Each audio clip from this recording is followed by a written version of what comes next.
Great day, guys. My name is Mark. Welcome to MD Ready, and I've been contemplating for the last month or so whether or not that whether I want to get a new trigger for my AR-15 and AR pistols, or whether I just wanted to try to do a little bit of trigger work on my own.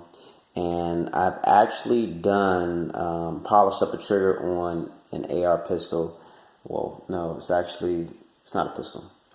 It's a regular AR-15 rifle. I got it from Palmetto State Armory. Got the upper and I already had the lower. So I just did something experimental. So what I wanted to do was, this video is going to be assuming that you already know how to remove the trigger control group. If you guys aren't aware of how to do that, my apologies. I can make another video on doing so. But just to kind of give you an example, where is my lower? So this one here is actually going to be done on an AR pistol. I already did the AR-15 rifle. I'm going to do the AR pistol for AR-9. Now, as you can see, wait a second. As you can see, what you have to actually do is remove the lower takedown pin here. Well, no, sorry. The upper takedown pin. You remove this one. And of course, this is going to pop out with the spring on it. I already took the spring off, so my apologies again. And then you'll take out the secondary pin. But when you take the secondary pin out to release the trigger and this mechanism here, you're not going to be able to get the trigger out. And the reason being is because you're going to actually have to remove the grip. And under the grip is going to be a spring and a detent pin. Okay, once you remove the grip and the spring detent, you can take out the safety or the selector switch, and then you're actually able to remove that trigger portion. And I'll mess around with that later. I just want to kind of show you guys this. Now, moving this aside. Now, there are only a few areas that you're going to have to polish in your trigger. And I looked up some videos, and I'm just kind of curious. Now, what you're going to do is you're going to polish up first and foremost this portion of your trigger here. All right. So on your trigger, you'll see some oil markings there. This particular one wasn't in too bad a shape. The trigger felt pretty decent, but I just want to see if I can get a little better. Now, when I rub it now, it feels almost like rubbing glass. Somebody's having a good time outside. And you also want to polish up this portion. And I'll show you what you use to polish in momentarily.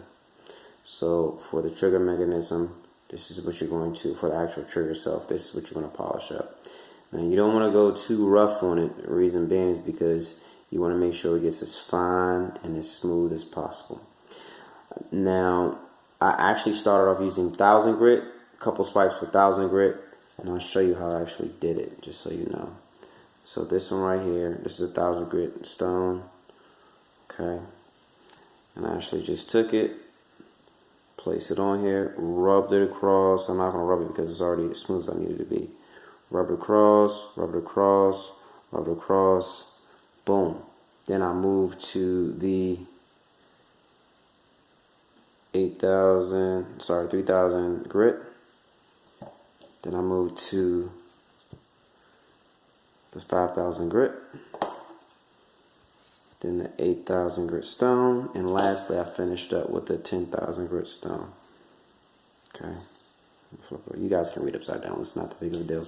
Now, with me doing this with my previous trigger, the trigger feels amazing. It's smoother, there's no grit, it feels amazing. Now that's just one portion of the trigger. Then what you're going to do is, this is the hammer. Okay. Now what you're going to polish up on the hammer is actually going to be this area here. You see this little lip? I know it's kind of shining, it's blinking right now. So let me see if I can get a better view of it. My finger's a little dirty. So this port, oh man, it's shiny. So, okay, that's a little bit better. Now you'll still see a little paint up there on the top.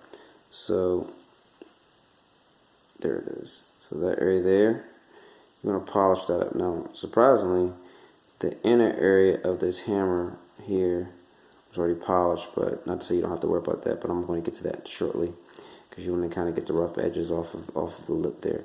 But you want to get this one as smooth as possible. It doesn't have to be perfect, but it needs to be smooth. And now it's really smooth. Got the paint off, and it's very smooth now. And then what you'll do is, after you get in there, I'll use the 10,000 grit to make sure. You want to actually, now I can light back on. You want to, let's see. I'm going to take the edge of it, put it in here, put it in the teeth, and run it up and down here. And the reason I want to do that is because you want to get any burrs off the inside where the teeth are. Yep, you're going to go up and down, up and down, up and down.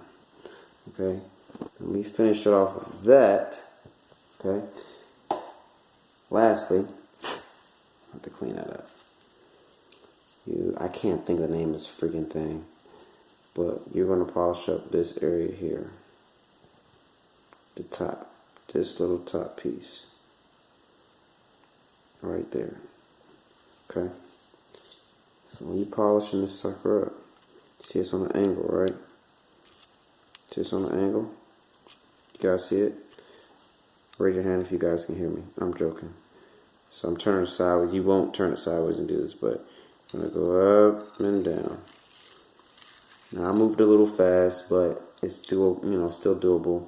It still looks decent, still looks good. It's not perfect, but as you can see, it is shining.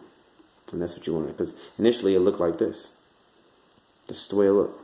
So, guys, with that being said, didn't intend for this video to be long. I just wanted to give you guys another option. Of course, you have your springs and other mechanisms. If you're not sure on how to take down the trigger mechanism for an AR lower, just let me know, and I can make a video on it. It's not that big of a deal, but I just wanted to kind of move through the paces and assume that most people do know how to do it. But if you don't, not a problem. I can make a video on that. And that's pretty much it. Clean it up, put some oil on it, put it and reinstall it the same way you took it down. And I personally notice a difference. If my trigger feels like it's about, I'm gonna say, 1.5 pounds lighter. But it's not even about how light the trigger is, it's about how smooth it is. I've noticed that it is smoother. It is smoother, and then the reset is also better as well. So, guys, that's pretty much it. Thank you for your time. Please make sure you like, share, subscribe, and click the bell notification so you guys can be notified when I do start post or post videos. Thank you. God bless you, and take care.